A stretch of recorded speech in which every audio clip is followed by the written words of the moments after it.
सुसेगाद दंपार पडोवणाऱ्यांक म्हजो मायमोगाचो नमस्कार. हांव फ्रँकी फर्नांडीस, मेलबर्न, ऑस्ट्रेलियाचो तुमकां ह्यो गोंयच्यो खबरो कोंकणींतल्यान पावयता. आज जुनाची 28 तारीख. कांय वर्सां जालीं आमी तुमच्या मुखार ह्यो गोंयच्यो आनी भायल्या देशां रावतल्या गोंयकारांच्यो खबरो कोंकणींतल्यान हाडूंक लागल्यार. तुमकां ह्यो खबरो कश्यो लागल्यो हे जरूर आमच्या कॉमेंट सेक्शनांत बरयात आनी सांगात. आनी उपकार मागता, तुम्ही समज ह्या आमच्या यूट्यूब चॅनल हाका आज पर्यंत सबस्क्रायब करना जाल्यार जरूर सबस्क्रायब करात. देव बरें करूं. सुरवातेक खबर. दर दिसाक गोंयांत एज्युटेशनां जातात. एज्युटेशनां गोंयची जमीन राखून दवरपाक, तशेंच कोल हँडलिंग बंद करपाक, तशेंच टॅक्सीवाले आपले धंदो साल्वार करपाक आनी वेगवेगळे एज्युटेशनां गोंयचे चारूय वाटांनी पळोवपाक मेळटात. पूण हातून मुखेल हेतू म्हणल्यार गोंयकार आपली गोंयची आयडेंटिटी आनी गोंयचे दायज फुडले पिळगेक सांबाळून दवरपाक ही एज्युटेशनां करतात, सांगता आदलो गोंयचो मुखेलमंत्री Luizinho Faleiro. Goa is also seeing every day lot of agitations. And people are agitating for maintaining the identity of Goa and Goans, for protecting its culture and especially the natural heritage of Goa and handing over to the posterity. So therefore I said it represents a paradox. On the one hand, Goans have done well. Goans have done better than other parts of India. On other hands, Goans are not happy. Goans are leaving Goa. Goa's identity is eroding day by day. And therefore, it needs the agitations, it needs the support, and it needs the movements which are happening today. Goa is marching ahead, Goa is progressing, and therefore, we should not lose hope. Only thing, my greatest worry is many Goans are leaving Goa for better jobs abroad, especially Europe and all that. So we have to bring them back. We have to pool our resources. We have to pool our intelligentsia. And we have to bring back Goa as it was in the earlier years. गोंयांत एज्युटेशनां नवी न्हय. गोंयांत एज्युटेशनां आदीं जातालीं, जावं ती कोंकणी भास राजभास करपाक वो गोंयचें ओपिनियन पोल हाका. हातून हेतू वेगळो आसलो. आतां जी एज्युटेशनां जातात ती गोंयचें राजकारभार सारको चलना म्हूण सांगता आदलो आमदार आनी एडवोकेट उदय बेंब्रे. दर एका दुयेंसाची कांय सिम्पटम्स आसतात आनी त्या सिम्पटम्सा वयल्यान दुयेंसाचो अदमास येता. एग्जॅक्ट दुयेंस कितें म्हणटा तें घडये कळना. देखून दोतोर बसून इन्वेस्टिगेट करतात आनी मागीर सारकें दुयेंस कितें आहा तें कळटा. आमच्या गोंयांत आज चळवळी जातात, आंदोलनां जातात, कोण मोर्चे काडटा, कोण प्रोटेस्ट करता. म्हज्या नदरेन ही सगळीं सिम्पटम्स, ही सिम्पटम्स खंयच्या दुयेंसाची? दुयेंस म्हणटा तो आमचो बाबत राजकारभार. गोंयचो राजकारभार सारको चलना. कांय मंत्री आपल्याच फाटीर थापटां मारून शाबासकी घेतात, पूण ती तांकां फावना. कारण सरकाराचें एकूय खातें कोणाकूय दिसत हांव एक्झॅजरेशन करता, ओतिताय करता म्हणून. कसलेंच एक्झॅजरेशन नासतना सांगचें जाल्यार आयचे घटकेक गोंयच्या सरकाराचें एकूय खातें सारकें चलना.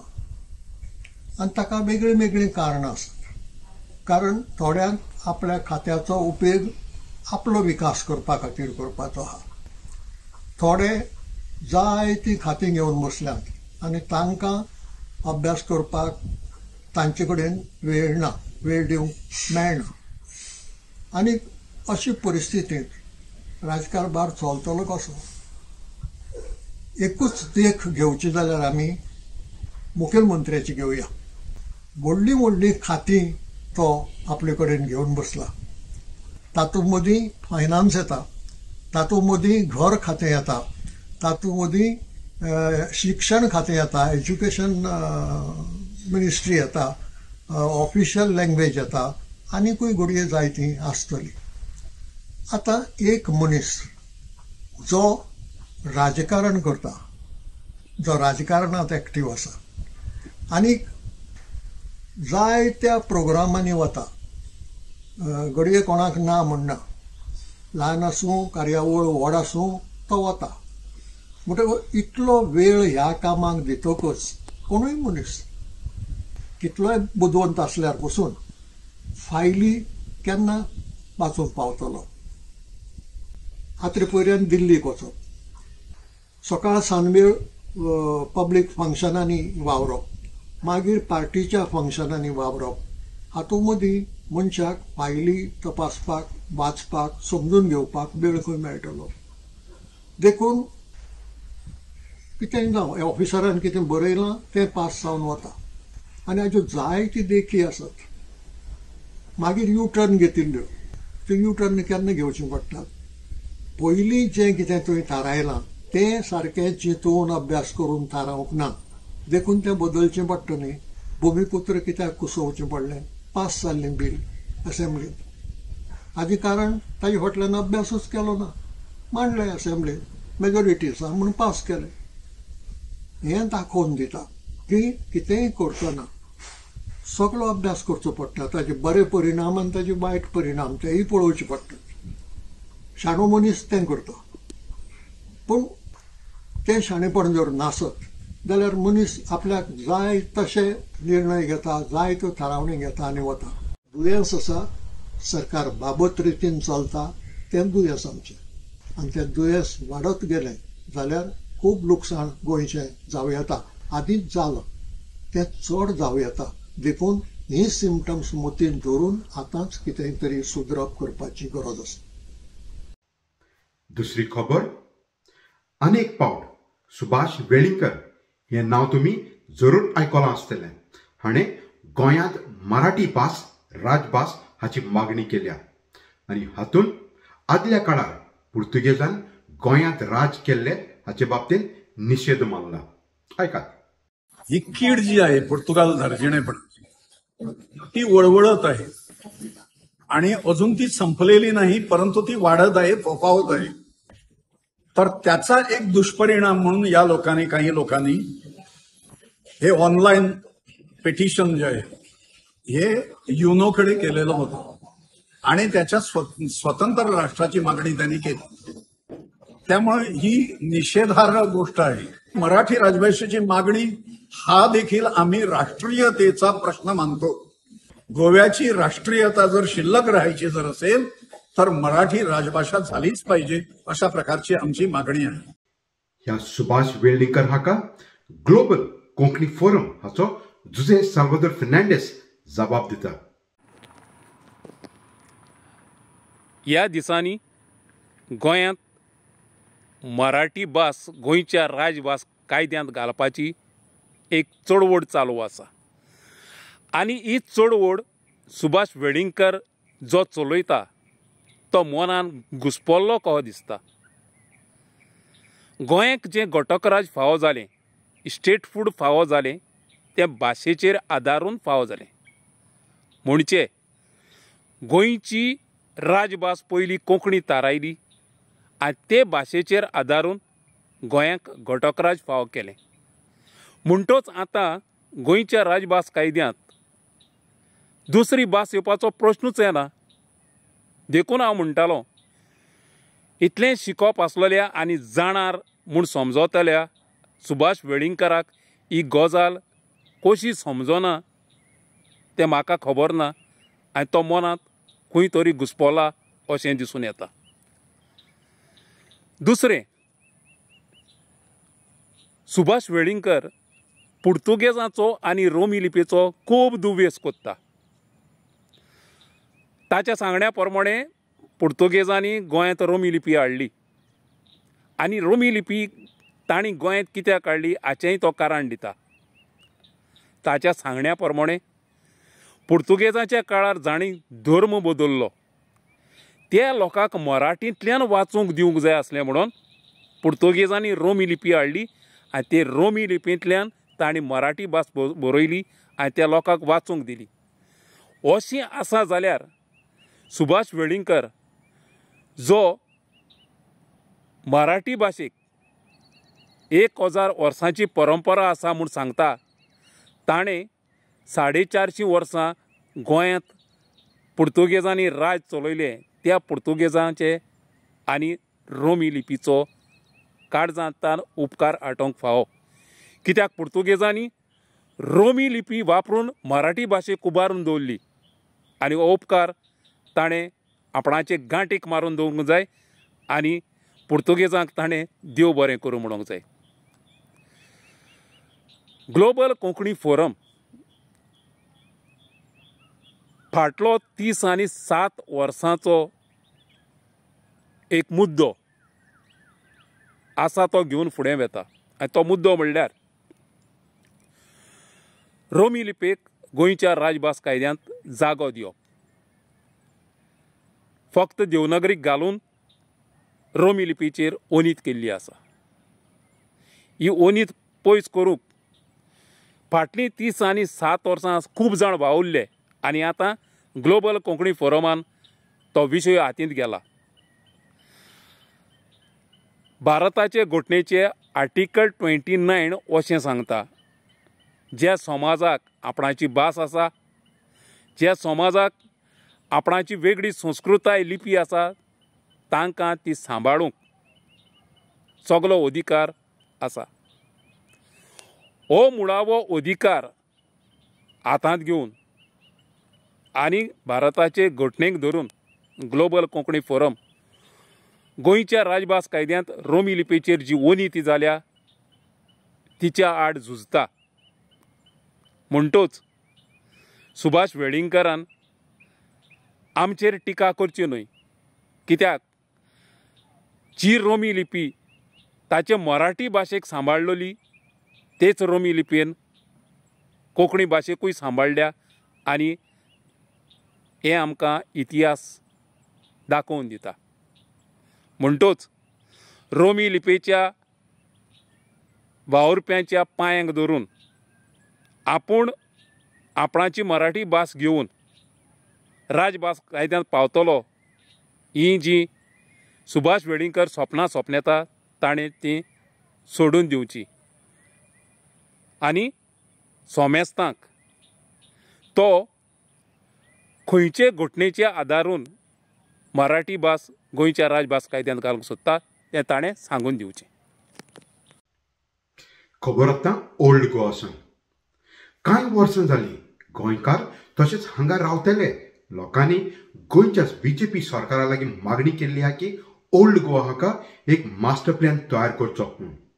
पूण हें आज पर्यंत गोंयच्या सरकारान मानून घेवना. अशें सांगतना सी ओल्ड गोवाच्या पंचायत हाणें गेल्ल्या सुमाराक सेंट ऑगस्टीन टावर हाच्या सामकाराक ह्या हेरिटेज झोनान हातून एक बांदकाम चालू आसलेलें ताका स्टॉप वर्क नोटीस काडलो. हाच्या आदीं गांवच्या लोकांनी ह्या कामा बाबतींत निशेध मारलेलो. आमी आतां ऑगस्टिना टावरा कडेन सोकलाक आसाय बफर झोनान आनी हे सायडीन चयल्यार जायते ते प्रोजेक्ट हाडूचे ते सद्याक हो तेका हेंच ना, पंचायतीन हें दिल्लें ना, कोणें दिल्लें ना, पूण ते चोरयां बंद करून काडूंक जाय. आनी तशें हें फॉरेस्ट डिपार्टमेंटान तेमी दिल्यार सगळीं झाडां आसात ती कातरूंक कोत्तात. आनी तशें आमी सीएमा कडेन ना जावं आमच्या MLA कडेन मागलोलें आसा. तशें पंचायती सगळें एकठांय घेवन आमचो मास्टर प्लॅन तयार करचो म्हूण. तेन्ना हे कांय येवंक आमी दिवचें ना हेच्या फुडें. पूण आमकां जाय मास्टर प्लॅन फर्स्ट. आमी सरकार लागीं मागलें, सगळ्यां लागीं मागलें, आनी एकदां मागता पंचायती कडेन सगळे कोण अधिकाऱ्यांचे कडेन सगळ्या कडेन सीएमा कडेन आमकां मास्टर प्लॅन दिवचो. आमी आतां उलयले हे न्यू कन्स्ट्रक्शन येवपा आहा तेजेर बफर झोनान आहल्या भाशेन तुमच्यान चोवपा जाता. आमी बरे भाशेन बारीकसाणेन चोयल जाल्यार हे हातर हे आदले हातर म्हणजे आदलें कितें तरी आसलोलें हिंगा आनी हे आमचे ASIन कोणे रिस्पॉन्सिबिलिटी आहा तें हेचे सोद करूंक जाय आनी हेसो कन्स्ट्रक्शन हेसो कोणेन येवपा दिवपा शिरीपणान. आणि आता वयचे पयलीं गेल्ल्या सुमारांत आमचो इश्ट डॉक्टर फ्रेडी फर्नांडीस हाणें गोंयचें विचित्र राजकारण हाचे बाबतींत बरयलेलें पुस्तक आदलो गोंयचो मुखेलमंत्री लुइजीन फालेरो हाणें रिलीज केलो. पुस्तकाचें नांव post colonial politics in Goa, cabinet government, union territory to statehood. हातूंत गोंयचें राजकारण, मुखेलमंत्रीज तशेंच मंत्रीज आनी आदले गोंयचे आमदार हाचे बाबतींत भरपूर म्हायती आसा. हो पुस्तक Amazon हाचेर Mewat. He's brought out a bird's eye view with some in-depth facts of what has happened since liberation of Goa till 1994. The opinions of people, the differences between certain politicians and members of political parties, the political machinations which went in the background, the resolutions or the non-resolutions. And I would definitely say, I would recommend this book to the politicians of today because it is, and students, because it is worthwhile knowing how things came post-liberation and evolved over 2 phases. Because this book has come out first, not just after liberation because we were union territory, but the second part of the book deals with post-statehood. With great respect to my colleagues, the quality of legislators has declined tremendously. The type of debates we would hear, the type of issues which would be raised, the fiery manner of putting it's not just for the sake of drawing attention or to get some TRPs today, as you say it, that you could learn.